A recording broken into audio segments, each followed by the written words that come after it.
Assalamualaikum warahmatullahi wabarakatuh. Alhamdulillahirabbil alamin wassalatu wassalamu ala sayyidina Muhammadin wa ala alihi washabihi ajmain. Yang akan saya bahas dalam kesempatan kali ini yaitu mengenai referensi status bahwa rokok itu makruh. Yang saya akan bahas adalah referensinya saja, supaya tidak membingungkan bagi kita, bagi hayalak umum mengenai hukum rokok. Jadi yang mereka tahu itu hukum rokok itu apa? Makruh, dan makruh. Tapi nggak tahu dalilnya. Dan kenapa itu bisa makruh? Dan apakah kesemua daripada hukum rokok itu semuanya makruh untuk per individu? Apakah ada kalanya untuk individu yang lain bisa haram? Atau bagaimana? Ini kan belum diketahui untuk orang-orang awam. Yang mereka tahu itu bahwa rokok itu ya makruh. Untuk siapa? Untuk semuanya makruh. Begitu kan. Nah, ini supaya jelas akan saya bahas mengenai hal tersebut. Yang akan saya baca yaitu kitab Buhyatul Mustarsyidin. Nanti bisa kalian baca sendiri ya. Untuk lebih jelasnya bisa kalian baca sendiri. Ini yang saya akan baca adalah kitab Buhyatul Mustarsyidin. Di sini dijelaskan bahwa sebenarnya mengenai hukum rokok itu yang ini ya. Nah, yang tengah ini, kola ini. Lam yarid fit tambaqi haditsun anhu wala asarun an ahadin minas salaf. Sebenarnya rokok ini nggak ada hadis yang menjelaskan itu, jadi nggak ada keterangan hadis yang datang dari Rasulullah SAW mengenai rokok. Bahkan nggak ada asar, nggak ada kalam ulama salaf. Salah seorang pun di antara mereka nggak ada yang pernah membahas mengenai rokok dari ulama-ulama salaf. Satu pun itu nggak ada yang membahas mengenai rokok. Wa kullu ma yarwi fihi bidzalika la aslalah. Setiap sesuatu yang diriwayatkan, mayurwa fihi, yang diriwayatkan min dzalika dari masalah tembakau yang dinisbatkan kepada salaf, itulah aslalah, itu enggak ada asalnya. Bal maghdhubun li hududhihi ba'dal alfi, bahkan itu dusta. Dianggap dusta karena datangnya itu keterangan tersebut ba'dal alf, setelah tahun ke-10 setelah tahun ke-1000 setelah Hijriah. Waqtalafatil ulama fi hilan wa hurmatan. Nah, ulama ini berbeda pendapat mengenai hukum rokok ini. Ada yang mengatakan halal, ada yang mengatakan haram. Bahkan ulama-ulama itu ada yang mengarang kitab yang khusus mengenai rokok. Jadi wa'ulifat fihi ta'alif, bahkan dikarang. Kitab-kitab yang membahas mengenai rokok itu sudah dikarang oleh ulama-ulama itu. Wa atala kulun fil istidlal limudda'a, dan masing-masing ulama yang mengatakan halal dan ulama yang mengatakan haram itu masing-masing itu berdalil dengan dalil yang panjang untuk hujah mereka itu. Wal khilafu fihi waqi'un baina mutaakhiril a'immatil arba'ah. Khilaf ini terjadi bukan dari ulama salaf, bukan, tapi dari mutaakhir, dari ulama-ulama mutaakhir, dari madhab yang empat. Jadi ulama mutaakhir dari empat madhab. Imam Abu Hanifah, kemudian Imam Malik, Imam Syafi'i, dan Imam Ahmad bin Hanbal. Walal yadharu annahu in radallahu ma yahramu bin nisbah liman yadhuru fi aqli aw badani fa haram, kama yahramul asal al mahlul wa tin liman yadhurruhu. Waqad ya'rudu lahu ma yubihuhu bal yasiruhu masnunan kama idza stu'mila litadawi bi qawli thiqatin aw tajribati nafsihi bi annahu tawa'un lil illati allati syaribaha. Baik, kesimpulannya itu alladzi yadhar, yang jelas mengenai hukum rokok ini sebenarnya adalah ya tergantung kayak kita itu makan tanah. Loh, tanah itu halal apa haram? Tanah itu halal apa haram? Tanah itu ya halal karena tidak ada dalil yang mengharamkan mengenai tanah. Ya tanah ya halal. Tapi kan halal untuk orang yang tidak maldorot ketika makan tanah. Nah, kalau misalkan orang itu kalau makan tanah jadi maldorot, jadi sakit dan sebagainya, ya jadi haram. Karena seseorang tidak boleh menjerumuskan diri kepada mara bahaya. Begitu.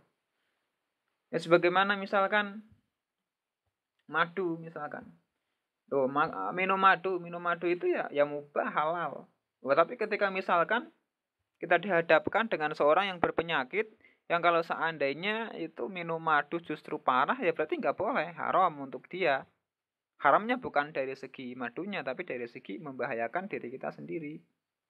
Gula halal apa enggak? Gula itu ya halal. Gula itu halal. Tapi untuk yang tidak bahaya ketika mengkonsumsi gula. Nah, kalau untuk para penderita diabetes, ya nggak boleh. Makan gula itu haram. Haramnya bukan karena dari segi gulanya, zat gulanya bukan. Tapi dari segi zat, gula itu membahayakan bagi orang-orang yang berpenyakit diabetes. Sama juga rokok juga demikian. Jadi yang jelas mengenai hukum rokok itu ya begitu. Kalau untuk orang yang menjadi maldorot dengan sebab menghisap rokok, ya berarti haram. Kalau untuk orang yang tidak sama sekali maldorot ketika itu menghisap rokok, ya enggak gitu. Ya enggak haram. Jadi begitu. Jadi yang mengatakan halal, ada yang mengatakan haram. Begitu.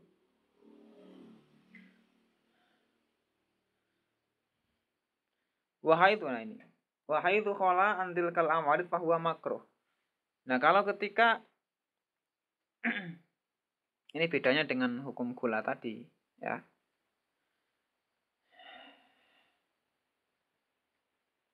Wahai itu khola antil kal amarit fahuwa makruh. Kalau misalkan kok sepi, kosong dari awarit-awarit tersebut, ya makruh. Hukumnya makruh, beda dengan gula. Kalau gula, kalau misalkan kok kalau misalkan nggak kena penyakit diabetes, dia dalam keadaan sehat. Kalau dia makan gula itu biasa-biasa saja, ya kan? Kalau dia pas makan yang manis-manis, makan gula itu kok biasa-biasa saja, nggak memudaratkan dia sedang tidak diabetes, ya itu halal, biasa halal. Tapi untuk rokok itu beda dengan hukum gula tadi. Nah kalau rokok itu tidak begitu. Ketika kosong dari amarit tadi, oh saya ngerokok nggak apa-apa, saya ngerokok nggak maldorot bagi saya. Saya ngerokok biasa-biasa saja, saya sehat biasa. Merokok juga bagi saya bukan obat, tapi ya biasa, tapi tidak memudaratkan saya. Nah kalau begitu, ya maka hukumnya makruh. Jadi ya, wahai itu khola antil kalak mawarid fahuwa makruh. Ketika kosong dari awarid-awarid tadi, itu makruh. Itu bedanya dengan gula. Kalau gula ketika kosong dari awarid, ya halal. Tapi kalau rokok, itu ketika kosong dari awarid, itu makruh. Loh kenapa makruh? Idul khilaful qawiyu fil hurmah yufidul karoha. Karena khilaf yang kuat mengenai keharaman rokok, mengenai keharaman tembakau, itu bisa menyebabkan yufidul hurmah. Itu memberikan faidah. Hukum yufidul karoha. Jadi memberikan faidah makruhnya itu rokok. Jadi beda. Jadi kalau ketika kosong dari awarid tadi itu hukumnya makruh. Kenapa? Karena ulama yang mengharamkan pun banyak. Sama juga ada yang menghalalkan pun banyak. Nah khilaf yang kuat yang demikian itu menyebabkan kemakruhan suatu hukum. Menyebabkan kemakruhan suatu hukum. Beda dengan gula tadi. Kalau gula itu ya halal semua, menghalalkan semua. Haram itu kan karena awarid. Haram itu ketika awarid. Nah itu bagi orang-orang yang madorot ketika makan gula. Contohnya seperti orang yang kena diabetes. Maka haram untuk nisbat bagi mereka yang kena diabetes. Ketika makan gula itu menyebabkan gula darahnya jadi semakin bertambah, membahayakan diri sendiri, ya haram. Nisbatnya untuk dia yang madorot ketika makan gula. Ketika nggak ada awarid tadi, ya hukumnya halal itu untuk gula. Kalau untuk rokok, untuk tembakau, enggak. Ketika nggak ada awarid, kalau kita ngerokok biasa saja, kalau kita ngerokok itu nggak bahaya juga, nggak membahayakan bagi tubuh kita, tidak membahayakan bagi akal kita, tapi juga tidak menyehatkan kita, tidak bisa mengobati penyakit yang ada pada kita. Nggak ada awarid seperti itu. Maka hukumnya apa? Hukumnya makruh. Ya sebenarnya saya pengen bicara panjang, cuman bisa kalian ya baca sendiri ya di kitab. Ini mengenai bahwa siapa yang mengharamkan daripada rokok itu siapa ya. Di sini tinggal dibaca sendiri nih di masalah yang berikutnya. Tambaku ma'rufun min akbail halal. Idzi izhalul hal wal mal.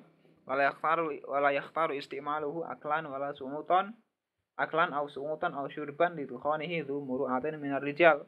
Waqad afta bitahrimihi aimatun min ahlil kamal. Kalkut bi sayyidina Abdillah al-Haddad wal-alama Ahmad al-Hadwan. Ini sebagian dari ulama-ulama yang mengharamkan.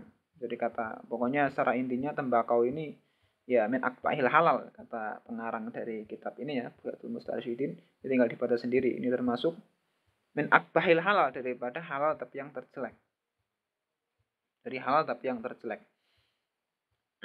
Ya karena menghambur-hamburkan uang dan menghambur-hamburkan hal, ya keadaan, hal apa namanya itu sih, wibawa dan sebagainya, hal itu jadi ithaf, bisa menjadi hilang. Bahkan yang itu muru'ah minar rijal, orang-orang yang memiliki muru'ah daripada minar rijal, daripada orang besar, daripada para aulia, itu la yakhtar, dia tidak, mereka tidak memilih untuk mempergunakan daripada tembakau ini. Pokoknya intinya kembali kepada tadi masalah hukum ya. Ini kan mengenai pandangan daripada pengarang kitab Buyatul Mustarsyidin. Ini saya bacakan sedikit. Nah, yang mengatakan haram, maka afta bitahrimi aimatun ahlil kamal, kata Kubi Sayyidina Abdillah al-Haddad wal alam Ahmad al-Hadwan.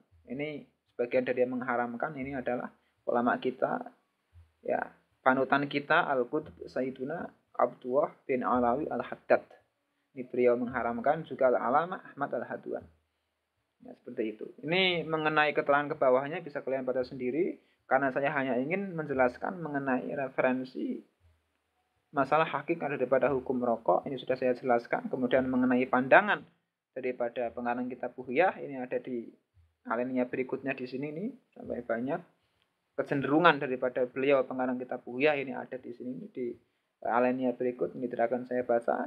Silakan kalian baca sendiri. Saya hanya membaca mengenai yang atas saja, yaitu mengenai referensi daripada hukum makruhnya rokok itu di mana, ini sudah saya bacakan. Demikian, kalau misalkan ada yang bertanya bisa di komentar. Wa'alaikumsalam. Assalamualaikum warahmatullahi wabarakatuh.